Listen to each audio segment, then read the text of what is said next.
Sitting bow go up like that, and you waited because you know, and woof, and it dropped down like that, and we were hanging on to the... And we were going across the swell. It was that horrible movement. It was very cold. There was a cold wind blowing. During the night, our cook brought us some hot mulled wine. It was really hot. It cheered us up a bit. The Higgins boats were under great strain. The rough seas of the Channel were a far cry from the calmer waters of the Mississippi. There was an Army lieutenant standing right here with his 36 comrades, and he was a chaplain, no less. And of course, bouncing around as we were doing all this period of time, he became seasick. Being the landlubber that he was, he stuck his head up to the wind, and I could see it coming, but there was nothing I could do about it. I caught it all. I had coffee, I had milk, I had eggs, oh man, it was a mess. You had to be there. Im Morgengrauen sahen wir At dawn, we saw movement on the horizon. Horizont, und als es langsam heller wurde, As it got lighter, we could see that the horizon was black with ships. der Horizont schwarz von Schiffen. I said to my comrade, "Hell, they've got more ships than we've got soldiers." But unlike other beaches, at Omaha, the German troops had a natural advantage. They held the high ground. To knock out the gun positions nestled in the hills, the Allies planned a massive bombardment from the air and the sea. Then, once the invasion force hit the beach, it would be up to the DD tanks to take up the gauntlet. From a British frigate just off Omaha, Major Scott Bowden watched a terrible drama unfold. 3 miles offshore, the American commanders ordered the launch of 29 floating DD tanks.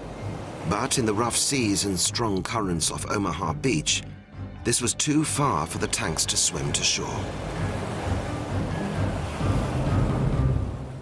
We said, they must be balmy, they must be mad. We both said it simultaneously. We're crazy. And much has been made of this, and much has been talked about it, because they drowned 26 tanks, one after the other. In total, 27 tanks heading into the eastern half of Omaha were lost. The foolhardy order to launch them in rough seas too far from the shore meant the infantry were now going in with little chance of knocking out the German gun batteries. It was crazy, it was criminal, and whoever decided to do it was a coward, in my opinion, because it was absolutely mad. They didn't want to take them right in onto the beach. 15 miles to the east, the tank crews heading towards Sword Beach in the British sector had no idea so many DD tanks had gone down. If they followed their American counterparts at Omaha and launched as far from the coast, they would be heading for the same fate. It was the roughest sea we'd ever seen. We'd never launched in a sea like that, and we were amazed when we got the order to launch. They stopped the tank landing craft, lowered the ramp, and the first tank went in. Luckily for the tank crews in the British sector, their commanders had decided to push their luck and take the tanks much closer in to the shore. We just kept going straight. We never moved an inch, and she bounced a few times. We got some water over, and Charlie kept looking at me, and I thought, no.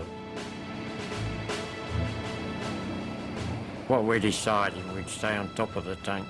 Of course, we'd rather get shot than be trapped at the bottom of the channel in a tank. So only poor old Ozzy couldn't. Poor old Ozzy was down in driving, of course. And then the naval bombardment started up.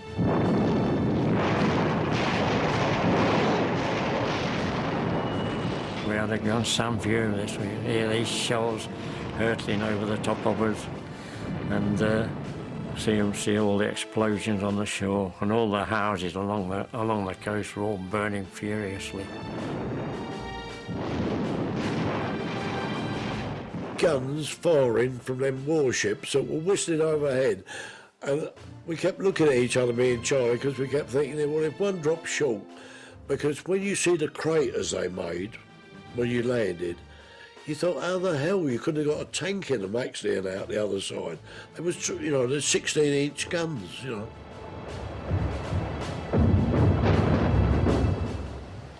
Und als die Schiffsartillerie When the ship's guns started firing at us, there came a moment when you thought, are we going to get out of this alive, or are we going to die wie here? man glaubte, kommst du lebend raus oder bleibst du hier liegen? On the eastern half of Omaha Beach, the American troops going in had barely any tank support now. If they were going to make it up the beach, they would need somewhere to take cover. They had been told that Allied rockets would make craters for them in the sand. I heard a sort of whoosh behind me, and I looked round, and there were a group of rocket ships, and they were supposed to fire on the beach, but they were woefully short. It was like a firework display, but all the rockets landed in the sea a good quarter of a mile from the shoreline. So I shook my fist at them, actually. I said, you know, they couldn't hear me, but I was so annoyed that they come all this way to fire their rockets up in the air and down in the sea. It was a waste of, well, everybody's effort and energy for a firework display that didn't do any good. Omaha Beach was a disaster waiting to happen, with only a handful of tanks to battle 85 German machine gun positions. For the 70,000 troops heading into the American beaches, there was no going back.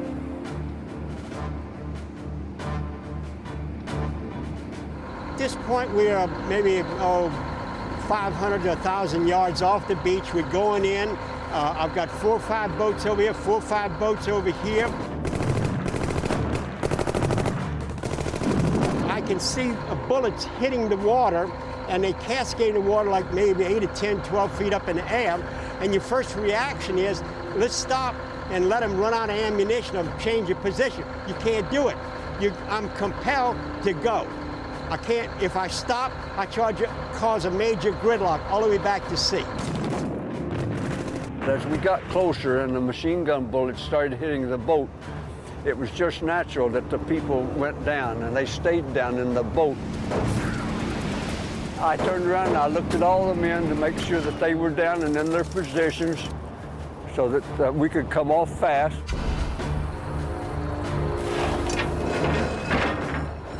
The ramp went down, slam dunk.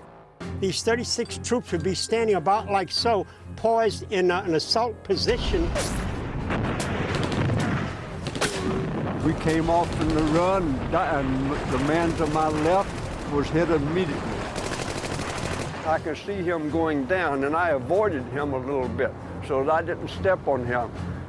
And by the time the last soldier is about in this position stepping down, I'm already backing the boat off and head back to the ship 12 miles offshore and stand by to pick up another load of whatever.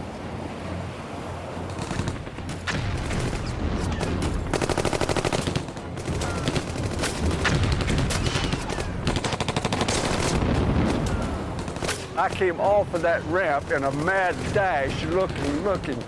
The tetrahedral that was there, I made a dash for it. I went right up to it, and I went down behind it. And I'm looking around, I'm looking for a place to go. Where do you go from here? Where's the cover? Where are all those holes that they promised us that would be here from the bombs? They didn't bomb this beach. Not one bomb that I was aware of had hit this beach.